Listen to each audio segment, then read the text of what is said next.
कोलकाता के RG Kar medical college में महिला डॉक्टर से रेप हुई है और हत्या मामले में सीबीआई ने कार्रवाई तेज कर दी। सीबीआई ने मेडिकल कॉलेज के पूर्व प्रिंसिपल संदीप घोष से फिर पूछताछ की है। इससे पहले कल देर रात भी सीबीआई ने पूर्व प्रिंसिपल संदीप घोष से घटना के दिन के रूटीन और घटना के अगले दिन से जुड़े कई सवाल पूछे। इतना ही नहीं, घटना के बाद अस्पताल प्रशासन की तरफ से जो बयान मीडिया में सामने आए वो बयान किस आधार पर दिए गए उससे जुड़े भी सवाल पूछे गए। सूत्रों के मुताबिक सीबीआई ने पूर्व प्रिंसिपल संदीप घोष को कल रास्ते से उस वक्त उठाया जब वो अपने घर जा रहे थे। बताया गया कि पूछताछ के दौरान संदीप घोष से मिली जानकारी के आधार पर सीबीआई कल रात ही अस्पताल गई और कुछ कागजात लेकर वापस सीजीओ ऑफिस लौट आई। इसके बाद सीबीआई की टीम ने आज फिर पूर्व प्रिंसिपल संदीप घोष से पूछताछ की। इतना ही नहीं, बताया गया कि मृतक लेडी डॉक्टर के परिवार वालों ने सीबीआई को बताया था कि उनकी बेटी बहुत दबाव में रहती थी और उसे जबरदस्ती ड्यूटी करने के लिए मजबूर किया जाता था। उससे जुड़े सवाल भी पूर्व प्रिंसिपल से पूछे गए। तो आरजीकर अस्पताल के पूर्व प्रिंसिपल से सीबीआई लगातार पूछताछ कर रही है। सीबीआई ने पूर्व प्रिंसिपल से ढेर सारे सवाल किए और सवालों का ये सिलसिला अभी तक जारी है। सीबीआई ने अब तक पूर्व प्रिंसिपल संदीप घोष से कुछ इस तरह के सवाल किए हैं। दरअसल 8 से 9 की रात को हुई इस घटना के बारे में आपको कब पता चला और कैसे पता चला? घटना की जानकारी देने वाले ने आपको क्या बताया था और उसके बाद आपने क्या क्या किया? सोचकर थोड़ा विस्तार से इस मामले में बताइएगा। आपके अस्पताल में एक ट्रेनिंग डॉक्टर के साथ इतना बड़ा हादसा हो जाता है, जानकारी मिलने के बाद आप कब अस्पताल पहुंचते हैं? जब आप हॉस्पिटल आए थे तब लड़की की बॉडी कहां पर थी? आप इतने सालों से मेडिकल प्रोफेशन में हैं, बॉडी को देखने के बाद आपको क्या लगा था? आपने हेड ऑफ मेडिकल कॉलेज होने के नाते उस वक्त मौजूद लोगों से क्या क्या जानकारियां ली थी? आपको किसने लड़की की मौत को लेकर के क्या कहा था, क्या जानकारी दी थी इस बारे में? विस्तार से याद करके जानकारी देने वाले के नाम भी आप बताइए। पुलिस को किसने और कब कॉल किया था? पुलिस को क्या बताया गया था? आपको किसने बताया था कि ये सुसाइड का केस है? परिवार को गलत जानकारियां किसके कहने पर दी गई? और अगर आपकी जानकारी में नहीं था तो आपने परिवार को सच क्यों नहीं बताया? सीबीआई ने टिप्पणी करते हुए कहा कि हम मान ही नहीं सकते हैं कि बॉडी देखने के बाद कोई भी डॉक्टर इसे सुसाइड बोल सकता है। उस रात कितने डॉक्टर और नर्सिंग स्टाफ समेत गार्ड ड्यूटी पर तैनात थे? उनका रोस्टर कौन बनाता है? आरोपी कब से यहां काम कर रहा था? उसकी हत्या में उसकी भूमिका के बारे में आपको पुलिस ने क्या बताया था? तो कोलकाता में महिला डॉक्टर के साथ रेप और हत्या मामले में सबूत मिटाने की साजिश का बड़ा पर्दाफाश हुआ। बुधवार रात को अस्पताल में की गई तोड़फोड़ का एक वीडियो सामने आया। जो तोड़फोड़ के पीछे गहरी साजिश की ओर इशारा करता है, क्योंकि इस वीडियो में एक शख्स को हमलावरों को अस्पताल में तोड़फोड़ करने का निर्देश देते हुए सुना गया। दरअसल बुधवार रात को कोलकाता के उस अस्पताल में जमकर बवाल हुआ जहां महिला डॉक्टर से दरिंदगी हुई थी। आधी रात को विरोध प्रदर्शन शुरू हुआ और देखते ही देखते भीड़ में शामिल कुछ उपद्रवी अस्पताल में घुस गए और जमकर तोड़फोड़ की थी। उपद्रवियों ने कैंपस में सब कुछ तहस नहस कर डाला था। उसी दिन हुए हमले का एक और वीडियो सामने आया। इस वीडियो में कुछ लोग इमरजेंसी वार्ड में तोड़फोड़ करते दिखाई दिए।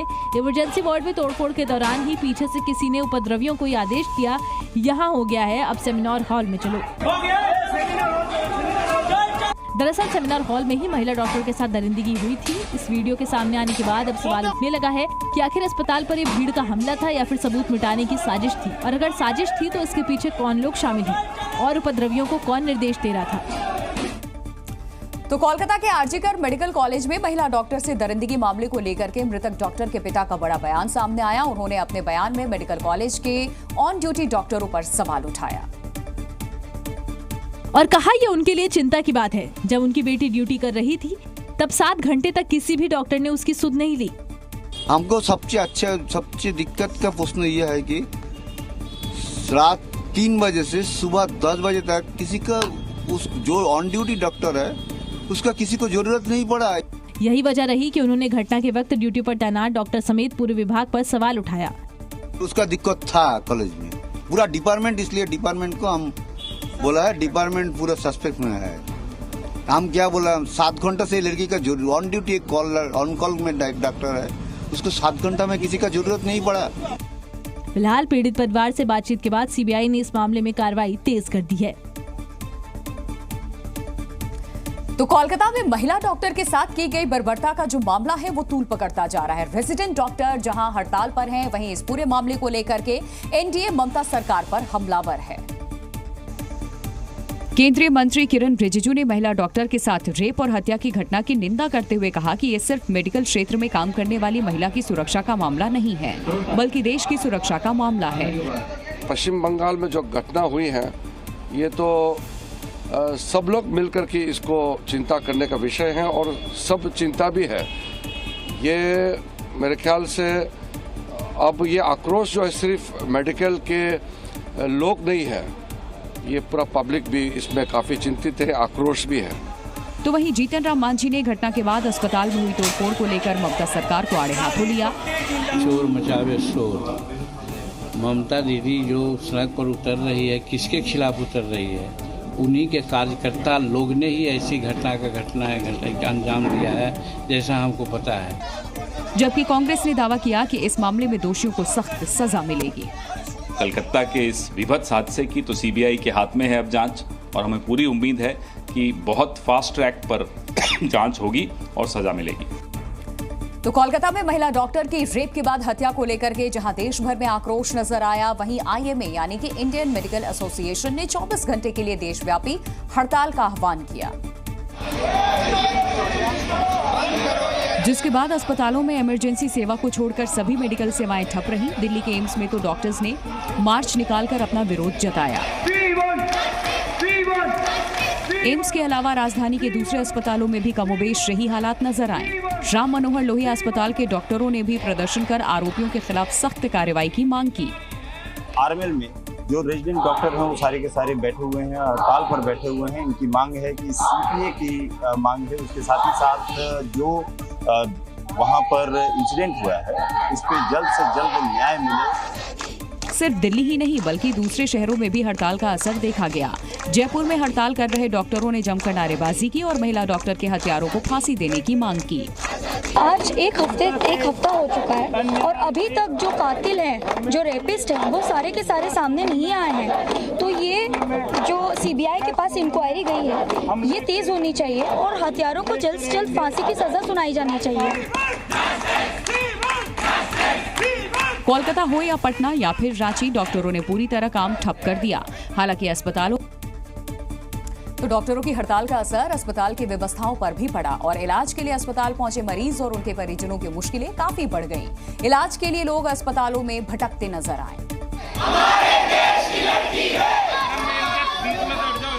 क्योंकि हड़ताल के दौरान अस्पतालों में इमरजेंसी को छोड़ बाकी सेवाएं ठप रहीं। दिल्ली के राम मनोहर लोहिया अस्पताल में इलाज के लिए सुबह से ही लोगों की भीड़ जुट गई, लेकिन इलाज नहीं होने से लोग काफी मायूस नजर आए। डॉक्टर को दिखाना था, आज कुछ भी नहीं हो पाया। ओपीडी आज नहीं खुला है। नहीं, कुछ तो इलाज के लिए काफी दूर से अस्पताल पहुंचे, लेकिन उनको जैसे ही पता चला कि डॉक्टर्स नहीं है तो वो वापस लौट गए।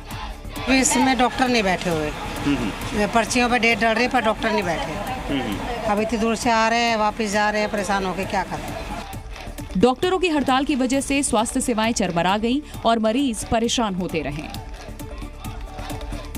और उत्तर प्रदेश के कानपुर में साबरमती एक्सप्रेस डीरेल हो गई। ये ट्रेन वाराणसी से अहमदाबाद जा रही थी, लेकिन जैसे ही ये ट्रेन कानपुर से आगे बढ़ी, ट्रेन के 22 डिब्बे पटरी से उतर गए, जिसके बाद वहां अफरा तफरी मच गई। हादसे के बाद ट्रेन में बैठे यात्रियों में हड़कंप मच गया और ट्रेन रुकते ही वो भागकर डब्बे से बाहर आ गए। इस घटना की जानकारी मिलते ही पुलिस प्रशासन की टीम मौके पर पहुंची और राहत बचाव में जुट गई। हम लोग आ रहे थे, हम लोग काशी से बैठे हैं, बनारस से। बनारस से साबरमती एक्सप्रेस, और जैसे अभी 2:30 पे, अब जैसे ही कानपुर से अभी आगे बढ़ी है तो एक बैग झटका लगा लोगों को, पूरी ट्रेन हिलने लगी। गनीमत रही कि इस हादसे में किसी को गंभीर चोट नहीं आई। 22 जो है बोगियां जो है उनसे वो पटरी से उतरी हैं, लेकिन गनीमत यह है कि कोई घायल नहीं हुआ है, कोई हताहत नहीं हुआ है, सब सेफ है।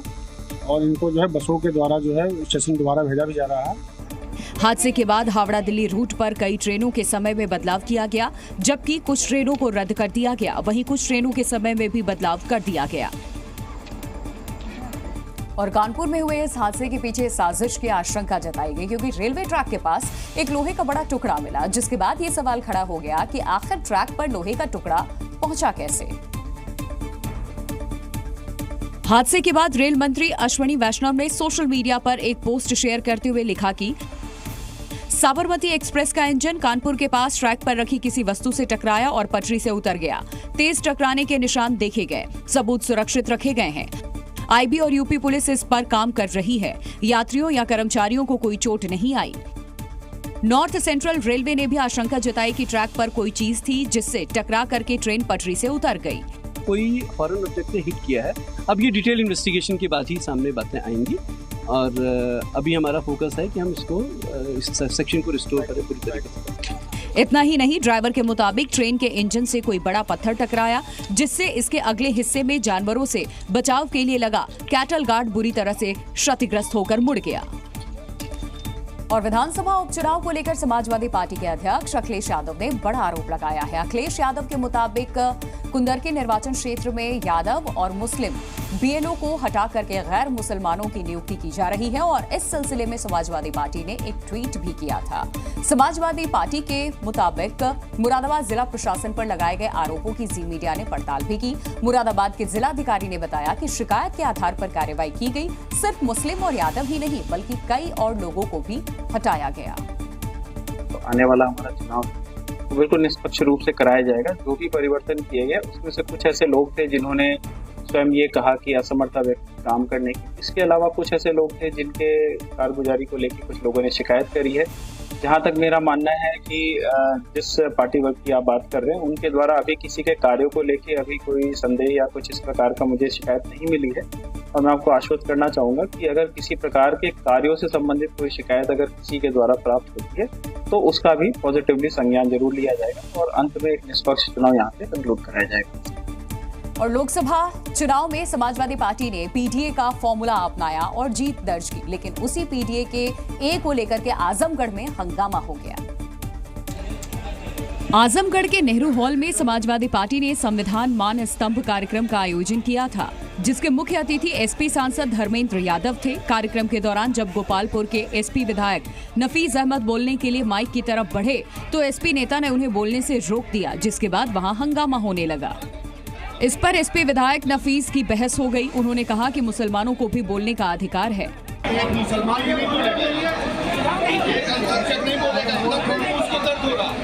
विधायक के ये कहने के बाद कुछ लोगों ने विरोध करने वाले एसपी नेता को नेहरू हॉल से बाहर कर दिया। देखते ही देखते मारपीट होने लगी। हंगामा बढ़ने पर अतरौलिया विधायक संग्राम सिंह यादव ने दोनों पक्षों को आकर अलग किया। और यूपी की राजधानी लखनऊ स्थित समाजवादी पार्टी के दफ्तर का एक वीडियो सोशल मीडिया पर वायरल हो गया। इस वीडियो में नागिन धुन पर कुछ कलाकार डांस करते दिखाई दिए, जबकि समाजवादी पार्टी के अध्यक्ष और प्रदेश के पूर्व सीएम अखिलेश यादव बाकी नेताओं के साथ वहां बैठे नजर आए।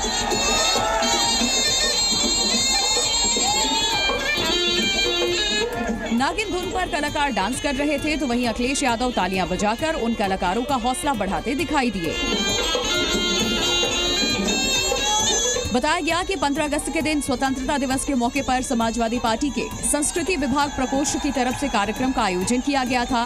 कार्यक्रम में समाजवादी पार्टी के नेता और कार्यकर्ताओं के साथ अध्यक्ष अखिलेश यादव भी मौजूद थे, जहां इन कलाकारों ने अपने प्रदर्शन से समा बांध दिया।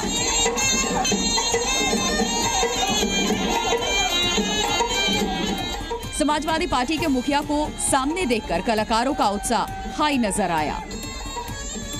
कुछ कलाकार बीन बजाकर जमीन पर डांस करते दिखे तो कुछ कलाकारों ने बांस की बल्लियों को कंधे पर रखकर जमकर डांस किया।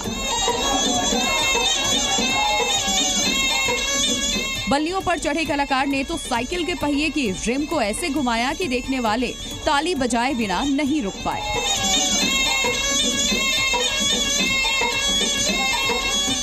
समाजवादी पार्टी के दफ्तर में सपेरों के समुदाय से आने वाले कलाकारों ने ऐसा हुनर दिखाया कि उनका वीडियो सोशल मीडिया पर वायरल हो गया।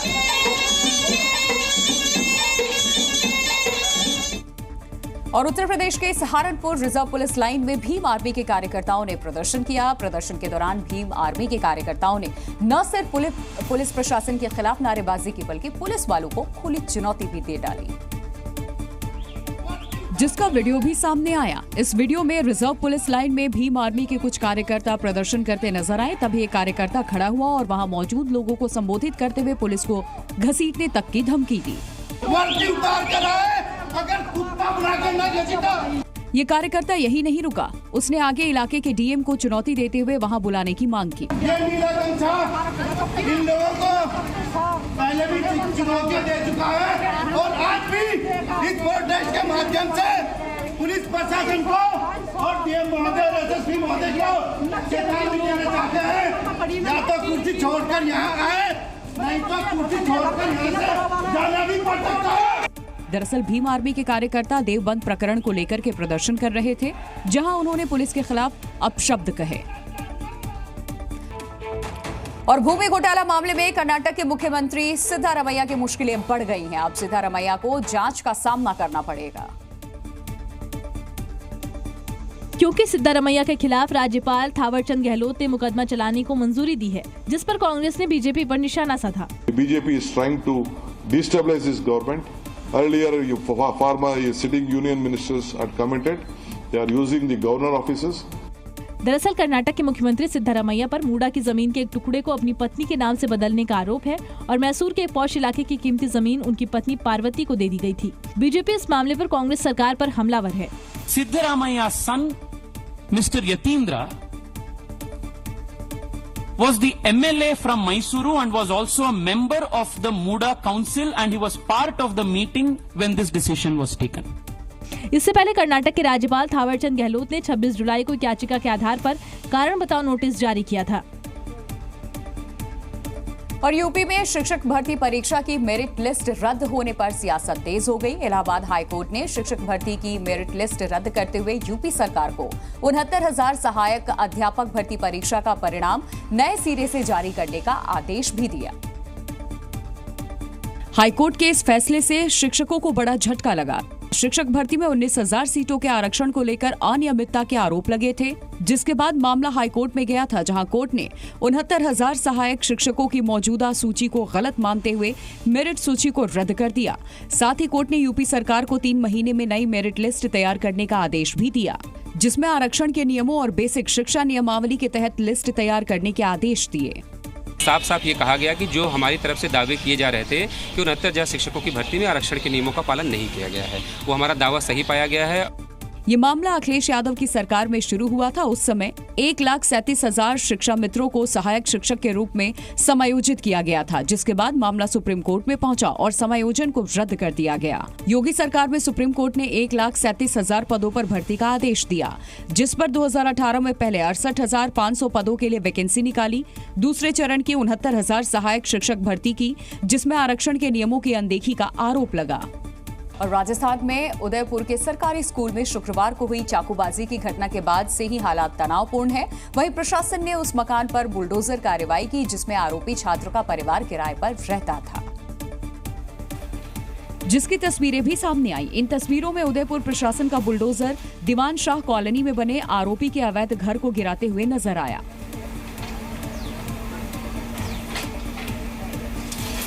उदयपुर प्रशासन का इस अवैध निर्माण पर जिस वक्त बुलडोजर चला, उस वक्त भारी तादाद में पुलिस बल भी मौजूद थी।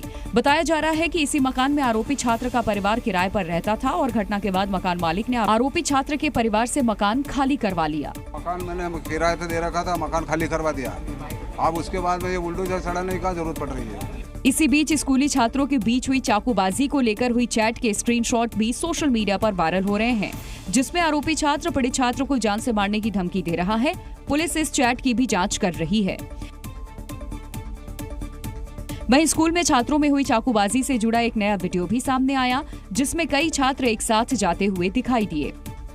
स्कूल में हुई चाकूबाजी के बाद इलाके में सांप्रदायिक तनाव को देखते हुए उदयपुर में धारा 144 लगा दी गई है। साथ ही आरएससी और एसटीएफ की कई कंपनियों को तैनात किया गया है। वहीं शहर के स्कूल कॉलेज भी बंद हैं और रात 10 बजे तक इंटरनेट सेवा बंद कर दी गई है।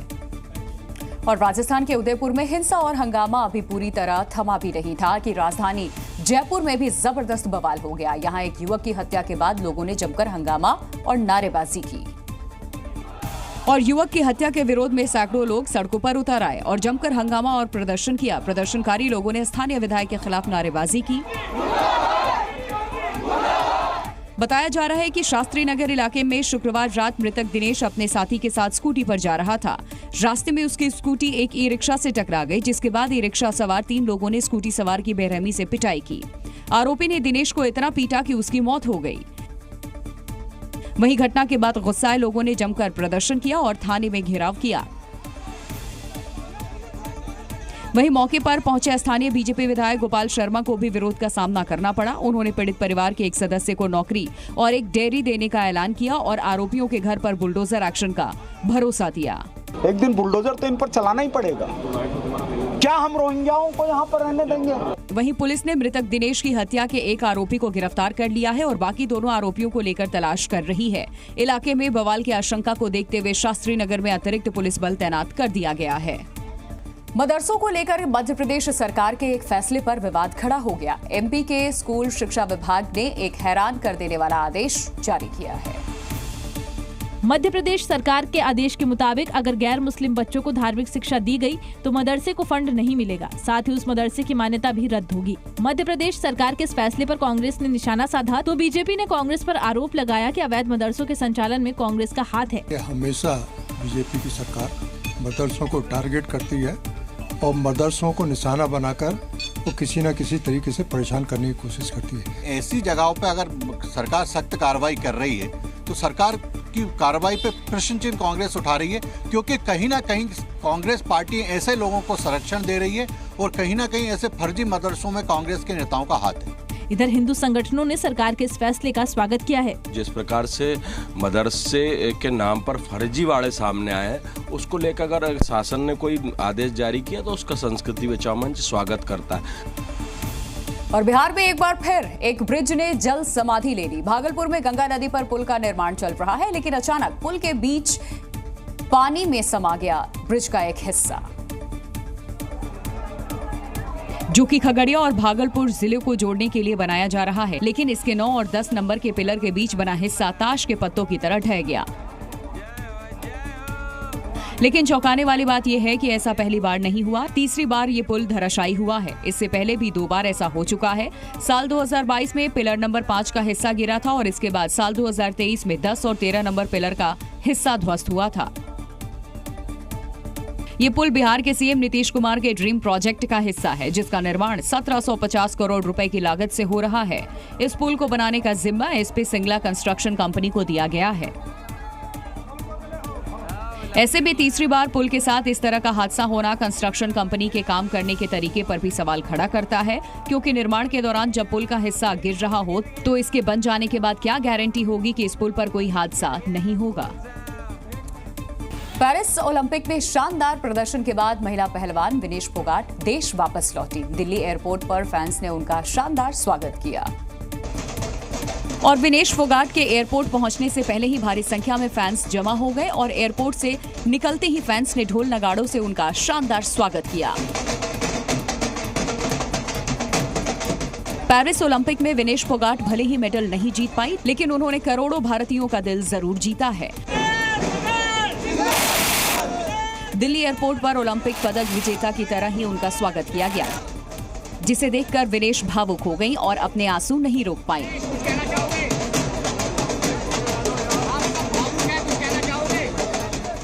एयरपोर्ट से निकलने के बाद विनेश फोगाट खुली गाड़ी में सवार हुई और तिरंगे के साथ रोड शो निकाला। इस दौरान साक्षी मलिक और बजरंग पुनिया भी उनके साथ मौजूद रहे।